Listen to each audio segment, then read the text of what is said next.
నమస్కారం, మీరు చూస్తుంది ఐ డ్రీమ్. నేను మీ కీర్తి. ఇవాళ నాతో పాటు ఉన్నారు జ్యోతిష రత్న, జ్యోతిష చక్రవైభవ డాక్టర్ రాళ్లపల్లి రవికుమార్ గారు. నమస్తే గురుగారు. నమస్కారం. ఇక కర్కాటక రాశి అండి. తప్పకుండా ఈ రాశిలోనే గురువు ఎంటర్ అవుతున్నారు కాబట్టి చాలా చాలా స్పెక్యులేషన్ ఉన్నాయి ఈ రాశి మీద. సో ఏం చెప్తారు? తప్పకుండా అండి. కర్కాటక రాశి అనగానే మనకి పునర్వసు 4వ పాదం, పుష్యమి 4 పాదాలు, ఆశ్లేష 4 పాదాలు. పునర్వసు 4వ పాదమే శ్రీరాముల వారిది. కర్కాటక రాశి కర్కాటక లగ్నం కూడా అన్నమాట. సో అందుకే కర్కాటక రాశి ఏంటంటే చంద్రుడు స్వస్థానంలో ఉంటాడు. సో చంద్రుడు మనస్కారకుడు, బుద్ధికారకుడు, మాతృకారకుడు. సో వీళ్ళు చాలా మైండ్ చాలా కూల్గా ఉంటుంది, టెన్షన్ ఏం పడరు, అలాగే సాఫ్ట్గా ఉంటారు. అలాగే మెయిన్గా మదర్ అంటే ప్రాణం, మదర్ యొక్క బ్లెస్సింగ్స్ పరిపూర్ణంగా 100% ఉంటుంది. మామూలుగా జాతకరీత్యా తల్లి అంటే ఇష్టమా, తండ్రి అంటే ఇష్టమా అని అడుగుతుంటారు. సో తల్లి అంటే ఇష్టం అని ఎలా అందరికీ 90% తల్లి అంటే ఎలాగో ఇష్టం ఉంటుందండి. కానీ మన జాతకరీత్యా చూసినప్పుడు కర్కాటక రాశి వారికి ఎక్కువగా ఇష్టం ఉంటుంది. ఎందుకంటే చంద్రుడు అనే గ్రహమే మాతృకారకుడు కాబట్టి స్వస్థానంలో ఉంటాడు కాబట్టి. ఇదే చంద్రుడు ఉచ్చ స్థానంలో వృషభ రాశిలో ఉంటాడు. సో వాళ్ళిద్దరికి 100% తల్లి అంటే ఇష్టం ఉంటుంది.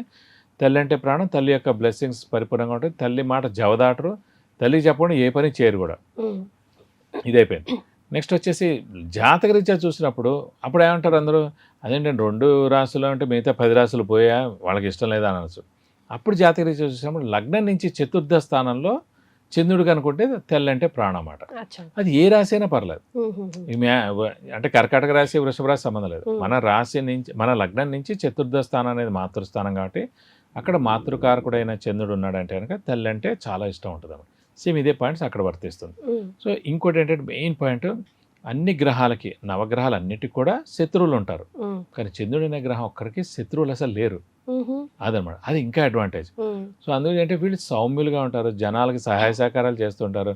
ఎన్ని మాటలు అతను అన్న, ఎన్ని మాటలు తిట్టినా, ఎన్ని కామెంట్ చేసినా కూడా పోనీ వాళ్ళ పాపాన్ని వాడిపోతారని వదిలేస్తారు. అలాంటిది ఇది. సో వీరికి వచ్చేసి మెయిన్ ఏంటంటే ప్రస్తుతం శని భాగ్యస్థానంలో ఉన్నాడు, పర్వాలేదు, నష్టమే లేదు. రాశిలో మటు గురు ఉచ్చస్థానంలో ఉన్నాడు. సింపుల్ అండి, గురువు అనేవాడు దైవబలం, దైవానుగ్రహ కారకుడు అండి. 2, 5, 7, 9, 11 స్థానాల్లో ఉంటేనే 90% బాగుంది బలం అని అనుకుంటాం. అతను ఏ రాశిలో ఉన్నా కూడా బలం అంతే ఉంటాడు.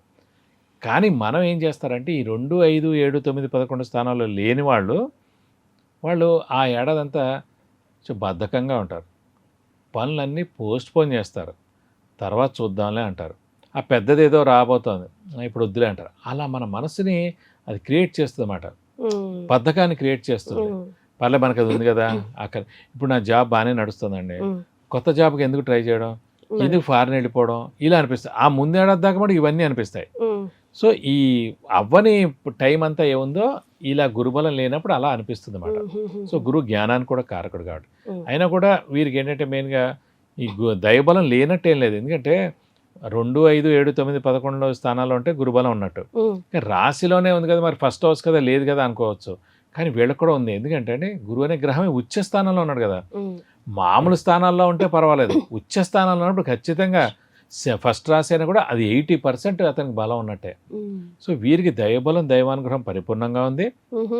అది కాకుండా మెయిన్గా ఈ తీర్థయాత్రలు చేయడం, దైవ దర్శనం చేసుకోవడం, గురువుని దర్శించడం, సంఘంలో జరిగే పనులన్నింటిలో పాల్గొనడం, దైవ కార్యక్రమాల్లో పాల్గొనడం. అది కాకుండా మెయిన్గా ఈ గురువు ఉచ్చలో ఉండడం వల్ల అంటే విపరీతమైన దైవబలం ఉన్నారు కాబట్టి ఎప్పటి నుంచి ఆగిపోయిన పనులన్నీ నెరవేరుతాయండి. ఎప్పటి నుంచి వీళ్ళకి రావాల్సిన డబ్బులన్నీ వస్తాయండి. ఇన్నాళ్ళు అప్పులు ఏవైతే ఉన్నాయో అవన్నీ అప్పులన్నీ కూడా తీరిపోతాయండి. ఫైనాన్షియల్గా కూడా చాలా బాగుంటుంది. అంటే ఆర్థికానికి, ధనానికి కూడా కారకుడే గురువు. అలాంటి గురువే ఉచ్చలో ఉన్నాడు కాబట్టి ఖచ్చితంగా బాగుంటుంది. ఎవరైనా చెప్పినా నమ్మక్కలే మీరు. ఎందుకంటే ఒక సింపుల్ పాయింట్, గురువే ధనకారకుడు, గురువే దైవబలం, దైవానుగ్రహ కారకుడు. రాశిలో ఉంటే దైవబలం లేదు, గురుబలం లేదని అనుకోవచ్చు, కానీ ఉచ్చ స్థానంలో ఉన్నారు కదా. సో ఖచ్చితంగా ఫర్ ఎగ్జాంపుల్ ఒక పెద్ద వ్యక్తి ఉన్నాడండి, మీ సందులో ఉన్నాడు. సో మీ సందులో ఎప్పుడు కూడా కరెంట్ పోదు, ఎంసీహెచ్ వాళ్ళు నీట్గా ఉంటారు, ఈ పోలీసులు కూడా ప్రతి రాత్రి వచ్చి చెకింగ్ చేసి వెళ్తూ ఉంటారు. మరి గల్లీలో ఎక్కడున్నా పర్లేదు కదా. అలాగే మీరు రాశిలోనే ఉచ్చలో ఉన్నా అంటే ఇవన్నీ కూడా మీకు వర్తిస్తాయి. సో ప్రయాణాలు ఎక్కువగా చేస్తూ ఉంటారు అంటున్నారు కాబట్టి వీళ్ళకి ఎలా ఉంటుందండి ప్రమాదాలు? ఒక్క మెయిన్ అంటే మనకి డిసెంబర్ 5 దాకా మటుకు అష్టమ స్థానంలో రాహు ఉంటాడండి. ఈ అష్టమ స్థానంలో రాహు వెళ్ళిపోతే కనుక మళ్ళీ 18 ఏళ్ళ దాకా అష్టమంలో రాహు రారు. అంటే 9 ఏళ్ల తర్వాత అష్టమంలో కేతు రావచ్చు. కేతుతో అష్టమ స్థానంలో ఉంటే కనుక నష్టం లేదు. రాహు ఏంటంటే మెయిన్గా యాక్సిడెంట్స్ కారకుడు. అష్టమ స్థానం అనేది యాక్సిడెంట్స్ కారక ప్లేస్ అండి.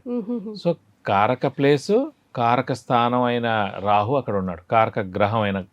సో అందుకే మన వెహికల్ చాలా జాగ్రత్తగా నడపాలి. సో ర్యాష్గా నడపకూడదు మెయిన్గా. ఇంకోటి ఏంటంటే మన వెహికల్ ఎవరికైనా ఇచ్చినా కూడా మన పేరు అది ఉంటుంది కాబట్టి దానికి కూడా యాక్సిడెంట్ జరగచ్చు.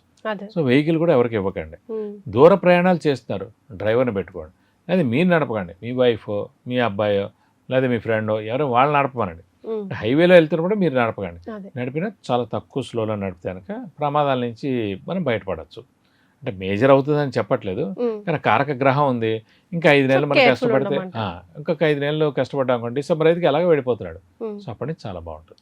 రైట్. మరి ఉద్యోగస్తులకు కానీ వ్యాపారస్తులకు కానీ ఎలా ఉందండి? వీరికి బాగానే ఉంటుందండి. అంటే వీరికి కొంచెం మిశ్రమంగా ఉన్నా కూడా, అంటే మనకి మెయిన్ సేన్ ఏంటంటే ఉద్యోగకారకుడు, వృత్తికారకుడు, ప్రవృత్తికారకుడు. సో అతను భాగ్యస్థానంలో ఉన్నాడు కాబట్టి పర్వాలేదు. అలాగే వ్యాపారస్తులు కూడా ఏంటి రాశిలోనే గురువు ఉచ్చులో ఉన్నాడు కాబట్టి మరీ అంత క్రెడిట్స్ ఇచ్చేయకండి, మరీ బిజినెస్ ఎక్స్పాన్షన్కి వెళ్ళకండి. ఉన్నది ఏముందో ప్రస్తుతం నడిపించండి ఈ ఒక్క ఏడాది. మళ్ళీ సేమ్ నెక్స్ట్ ఏడాది ఇలాగే గురువు ద్వితీయ స్థానంలో, అతను ఇంకా చాలా మంచి పొజిషన్లో వస్తాడు. అప్పటి నుంచి మీకు ఇంకా బాగుంటుంది. సో మిశ్రమంగా ఉంటుందని చెప్పుకోవచ్చు వీళ్ళందరికీ కూడా. రైట్. సో ఎలాంటి రెమెడీస్ సూచిస్తారండి కర్కాటక రాశి? ఈ ప్రస్తుతం ఏంటంటే గురువు బాగానే ఉన్నాడు, శని కూడా పర్వాలేదు, కానీ రాహు మట కష్టమంలో ఉన్నాడు కాబట్టి ఖచ్చితంగా సుబ్రహ్మణ్య స్వామిని ఎక్కువగా పూజించాలి. అలాగే అమ్మవారిని కూడా ఎక్కువగా పూజించాలి. ప్రతి శుక్రవారం మామూలుగా ప్రతిరోజు కూడా ఏదైనా అమ్మవారి అష్టోత్తరం చదువుకోవడం, ముఖ్యంగా దుర్గాదేవి అష్టోత్తరం చదువుకుంటే చాలా మంచిది. అలాగే అమ్మవారి అష్టోత్తరం మరియు సుబ్రహ్మణ్య స్వామి అష్టోత్తరం చదువుకుంటే మంచిది. అలాగే ప్రతి మంగళవారం సుబ్రహ్మణ్య స్వామి టెంపుల్కి వెళ్ళి 40 ప్రదక్షిణాలు చేయడం. అలాగే వీలైతేనగా ఏదో ఒక మంగళవారం రోజున, అంటే మనకి డిసెంబర్ 5 దాకా ఇక్కడ స్కందగిరి టెంపుల్ అని ఉంది, అక్కడ హోమం మరియు అభిషేకం సుబ్రహ్మణ్య స్వామికి మన పేరు నక్షత్ర గోత్రంతో చేస్తానుక ఈ ప్రమాదాల ఎఫెక్ట్ నుంచి ముందు బయటపడిపోతాం. ఒకసారి డిసెంబర్ 5 అయిపోయింది అనుకోండి, మనకి ఆల్రెడీ ఇంకప్పుడు సప్తమ స్థానంలోకి వచ్చేస్తాడు రావు. అది పర్వాలేదు, ఇంత దారుణం అయితే ఉండదు. సో అది ఖచ్చితంగా చేయాలి. అలాగే అమ్మవారు అయితే కనుక ప్రతి శుక్రవారం అమ్మవారి టెంపుల్కి వెళ్ళి 40 ప్రదక్షిణాలు చేసి వీలైతే కనుక అమ్మవారికి అభిషేకం కానీ అర్చన కానీ చేస్తే కనుక మీకు అన్ని విధాలా మంచి చేకూరుతుంది. చాలా సంతోషం అండి, ధన్యవాదాలు. నమస్కారం. And for more videos, please subscribe to iDream. Please subscribe to iDream. Please subscribe iDream. And please subscribe to iDream. For more videos, subscribe to iDream. please like, share and subscribe to the channel. Congratulations, iDream. Subscribe to iDream. Subscribe to iDream. So subscribe to iDream Media. iDream ki iDream team andarki huge congratulations. Please subscribe iDream Media. Please subscribe to iDream. Subscribe iDream. Please subscribe to iDream. iDream అంటే నా కళల channel subscribe చేసుకున్న నోరు తిరుగుతలేదు, మీరైతే గంట గుర్తు కొట్టండి. For more such videos, please subscribe to iDream. Subscribe to iDream. Please subscribe to iDream. Please subscribe iDream Media. Please do subscribe to iDream. Please subscribe to iDream Media. For best entertainment and information, please subscribe iDream. And don't forget to subscribe to iDream.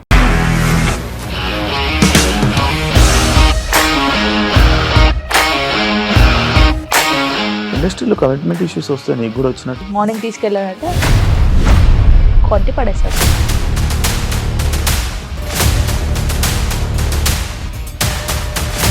ఒక్కళ్ళు కూడా చూడలేదు ఈ cinema అని చెప్పడానికి కూడా చాలా ధైర్యం కావాలి. అది నిజం కదా, దాంట్లో ధైర్యం ఏంటి? నెక్స్ట్ డే ప్లేట్ మార్చేస్తే తప్పు కదా. As of now we are comfortable this అని నేను అనుకుంటున్నాను. రష్మిక గారిది మీది ఒకే ఊరు అంట కదా.